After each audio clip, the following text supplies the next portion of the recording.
Hey Addicts, welcome back. We're here to talk about Alita Volume 4. Yes, I said it right this time. Volume 4. I'll show you the cover for it right now. I'm going to be just inserting images into the video, or at least I'm going to try to do that as an After Effects, so it won't show much actually me holding up the book, but hopefully I'll be getting a lot of images spread throughout. So, jumping right in, I do want to say real quick, there was a couple of characters that I know I didn't touch on in the previous volume that I wanted to make mention in this volume, and it turns out some of them were quite important. Well, I knew some of them would be, but I wanted to just introduce them here because we'll be talking a lot about them later on. There's only about 3 or 4. The first 2 are really important in terms of Alita getting into the Motorball. They were the ones that she kind of ran into and helped her join the league, and provided to be as like a manager, and also her kind of like pit group or pit crew. That being Ed, who was an ex-Motorball competitor that kind of had a string of bad luck, but also went up against Joe Sagan back in his day. And then we have Umba, whatever you want to call him, and he's kind of like, the mechanic that will fine-tune and tweak Alita's Motorball body. And then we have Teagle. He's another Motorball player, and Teagle is like the worst player in the second league. I think I might have mentioned him in the last volume, but I just think maybe he's my favorite of all the Motorball competitors. I know that's probably really weird because I'm sure most people hate that character, but I just find it funny, and just like his undying will to help Alita, while also being like probably the worst player out there. I just love it. And then we also get the number 1 in the second league, which is Caligula Armbrust, and I keep on thinking it's Armburst, but no, it's Armbrust. And this is one that I figured would probably be a center point antagonist for the second league, but I didn't really know that it would quite go past that. So he's an important guy to some extent, but we're just going to talk. So this jumps off, right with the second league starting, and they're getting ready to perform, or I guess play this match on the Gregory circuit, and I guess each circuit has different rules or like different lines. So for this circuit, it's 5 laps, but that's just for the Motorball. The Motorball only laps 5 times, and then whoever had it for, I guess, the longest, or whoever gets it in that time by the 5th lap, they win. So anything goes beyond that, obviously, because except for like handheld weapons and like explosives or guns or whatever, but they have to be attached to the body. I know I didn't mention that. It's kind of in the book, so I just figured if you read it, you would know that, but just putting it out there so you kind of get the gist of like the severity of it, I guess. But in between seeing the match for the second league, which, by the way, the second league match, oh man, I love that so much. There's a lot of action. I'm not going to go into detail, but it is really cool. You get showcased to a lot of the characters that we talked about in the last volume. And there's just a lot of great action in there, and some important things for not only going against Joe Sagan, but also for Alita kind of realizing or remembering her past. But in between these glimpses, we get to see Joe Sagan and Ito, and it kind of bounces forth between different things, but the first thing we get introduced to, or I guess kind of touched on, is Joe Sagan approaching Ito about, what his relationship with Alita is, because he's worried that, Ito only joined or agreed to help Joe Sagan so that he could defeat him, that Alita would get the victory. And, Ito kind of explains, what his I guess where he was coming from, that he just wants to, bring Alita back because, she is family to him.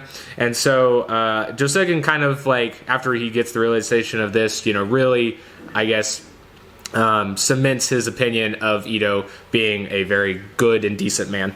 And we'll touch more on that too. The only thing I will say is with the second league match, it's so crazy because even though it's 5 laps, not only through, I think they say like at the halfway point in the first lap, 14 out of 18 players are just totaled already. They're out of the match. So just as a little sneak peek, because it's really cool. I really want to talk about it, but I'm not going to in detail because it's just really neat.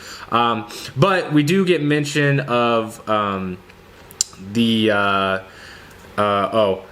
I guess before I should say that, I guess jumping back to Joe Sagan and Ito, Joe Sagan does have another episode where, he kind of flatlines again.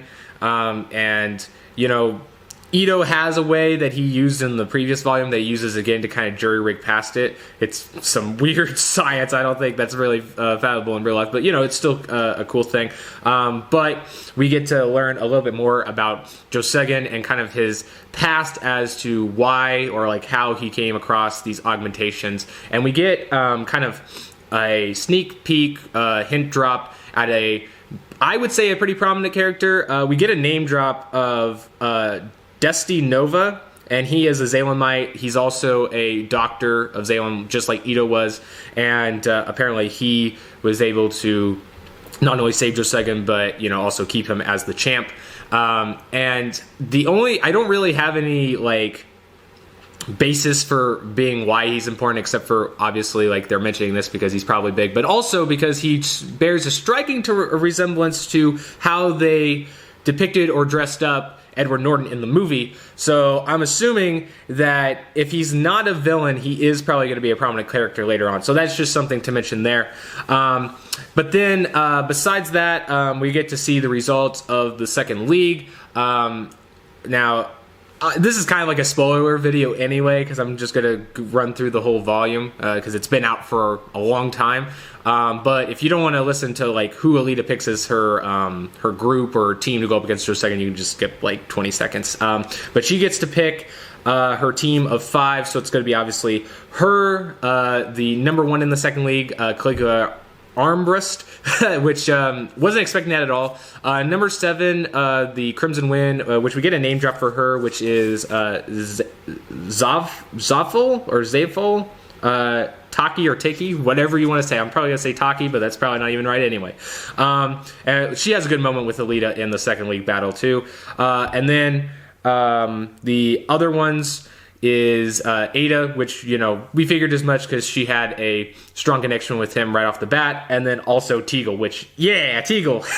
Even though there is a surprising thing with that. There's 2 smaller moments. I guess it's not that big of a deal, but I just really like them. Was there's, like, I guess it just shows, like, the brutality and, like, the whack-out nature that some of these cyberpunk worlds can be. And that's, like, there's a guy in the stands and he's just like, number 1, like, take my hands, cut off my hands and put them on your helmet. And he just, like, comes by and just rips them out or, like, cuts them off from, you know, beyond the barrier, and then just puts them on his helmet, which I just find hilarious. But and also kind of disturbing at the same time. And then also you get a real big upset or riot from the results of the second league, so I really like that too, because it's just great. But getting onto that, we also get to see a little bit of a break in between the second league match and the first league match, which to me, it's a little weird because, you know, in the last volume, we know that Leah disappeared for about a month, and in that time, presumably, she was fighting in the Motorball, or at least, you know, she was in it long enough that she had several matches. I think they'd said 3 or 4 before, you know, she actually passed the third league into the second league. So I don't know if it's just that because, like, the leagues are built to where you have to go through fewer matches in order to rank up to the next league. But I think it was really weird to see that we only get 1 match in the second league, and then after that, it's basically in the fight with Josegen. So that's it's fine. Like, I mean, I don't have any problem with that. It's just like one of those things where it's like, oh, okay, they didn't extend this out as much as I thought they would. So it is a weird choice. I don't know if there's really there's probably an easy explanation in terms of the world why you know, they only did 1 match to rank up, but needless to say, that was something that stood out to me. But we also get this time in between the second and first league, like I mentioned, and we get 2 important, or really 3 important things. That is Ito and Alita meeting back up again.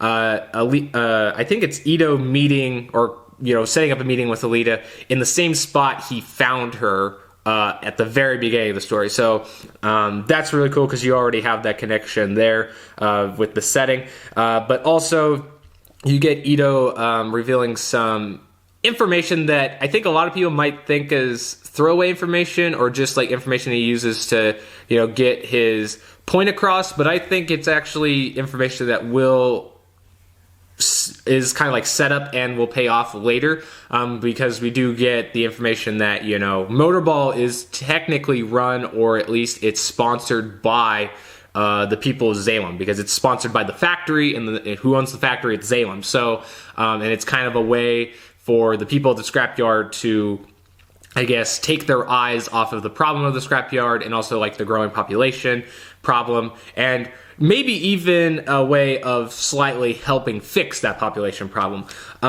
So I think that will probably play in really heavily if we get more of a connection to Salem, which I'm assuming they will, because they've been setting that up. But besides that, we also get Ito just saying, you know, I guess stating his feelings and what he sees Alita as, because I think that was a question Alita posed to him, like, you know, like, why do you care? What am I to you? Or something to that effect, or at least we got that vibe. And Ito, you know, just states it out there, puts it out there real plain and simple that, you know, Alita, your family, you know, I don't want to give up on family. If you ever want to come back, I'll be here. You know, you can come and I'll welcome you back in open arms. So that's a really nice moment. I really do like that, you know, they had that initial scuff, but, you know, ultimately they get past it really quickly. I think that's the right way to do conflict. Sometimes conflict in stories, movies, whatever it is, really drag it out. So I really do like that. That seems more of a natural or a believable approach to, you know, a initial squabble amongst people that are really close or like family. But the other thing we get is Josegen meeting with his master, or this mysterious figure. And this is another thing I think is set up for later, because this mysterious master comes in right after we get mentioning of what Ito says in the previous scene. So I believe that there is some connections from Salem that, you know, they want Josegen to stay as the champion. Maybe not stay as the champion, but they'll do this for anybody that seems like they're going to be the champion, or they are the champion, or whatever, you know. So I think that'll play in later on, because we do get a moment that his master says about Shamira, and how Josegen shouldn't, you know, hold on to such stupid attachments, as it labels it, which honestly, I really do like that, because that does pair well too with later in this volume with Josegen going into the first league match. But I definitely think there's some underlining things there that will connect later in some other volumes. And again, there's another scene right after this that I think could potentially tie into as a grander plot or a grander scheme. Maybe not. Maybe it's just like, you know, some little things of the writing that are a little just like, oh, here, we're going to do this to keep it moving. But there is a scene where it focuses on Ed getting a new blade for Alita, and, you know, him kind of saying that to himself, that he wants Alita to do what he couldn't. He wants, you know, her to...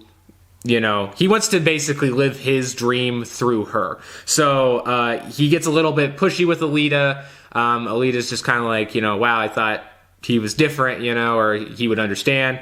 And we get a really unexpected turn on literally the next page of Ed getting shot by some supposed junkies. I think this might be...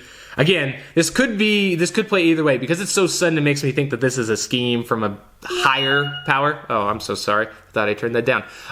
But it could also be that, you know, this is just a random occurrence and they just did this to get the plot going. If that's the case, quite unexpected and probably not great. Well, flat out not great writing. But if this pays out to be a bigger scheme, something from Salem or like the League, that might be interesting. But so far it is kind of like a flaw of this volume, probably the biggest flaw of this volume.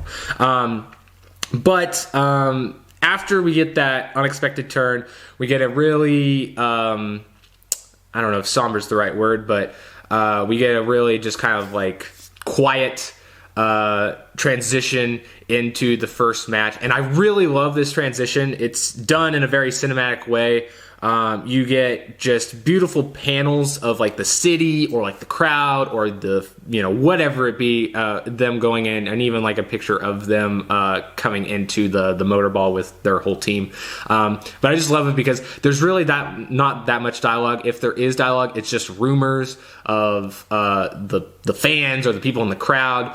And I don't know. I just really think that is something that they could just tear right out of the pages and put in like the next movie, and I think it would be beautiful. It's easily probably the best or like my favorite looking section of this volume. It's just really beautiful the way that they lead into that. Now the other thing is we do have kind of a little bit of an insight to Josegen before he preps for his fight, because of the technology that Ito is using to I guess keep Josegen from flatlining. You know, he has Shamira hooked up to like a wireless connection that she can imprint, you know, whatever. I mean, if you read it or you heard my explanation of the last volume, it's kind of weird, but needless to say, Shamira is key to like bringing Josegen back from flatlining, and Josegen decides that he's going to not rely on his lifeline from Shamira, and he is kind of transitioning that he wants to play his last match, or at least supposedly his last match, playing in her honor or for her. So that's a really nice little moment, and I think that really shows that Josegen really isn't a villain. He's not a bad guy. It's just that, you know, he has this kind of honor, or he has kind of like this sense of responsibility to keep up being the champ and to face Alita. And I just love that it's really not, you know, a matter of like, I'm going to beat you because you're wrong, or I'm going to face you because I don't agree with you. It's just, no, it's just like two people that are, you know, they're doing something that they love and they're getting each something out of it.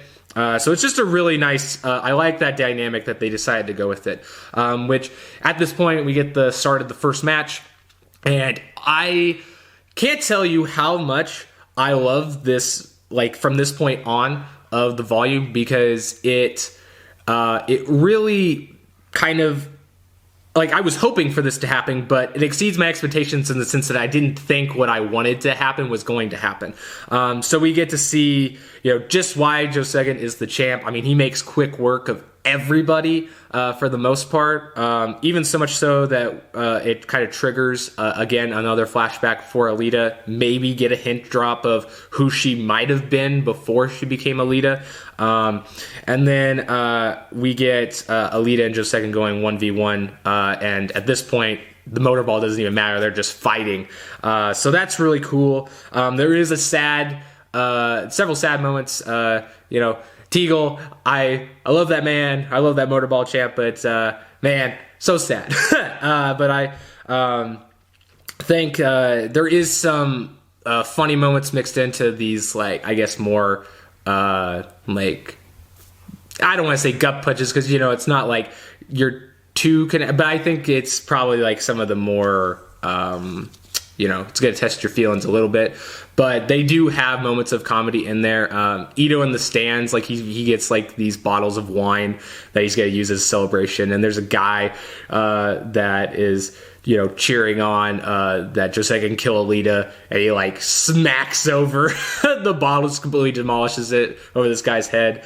And then you know, they have another guy that is cheering on that Alita killed Josegen, and he, like, you know, it's just a really funny scene. I'll put it up there maybe, but it's funny. I like that one a lot too. Definitely one of the funniest moments of the volume.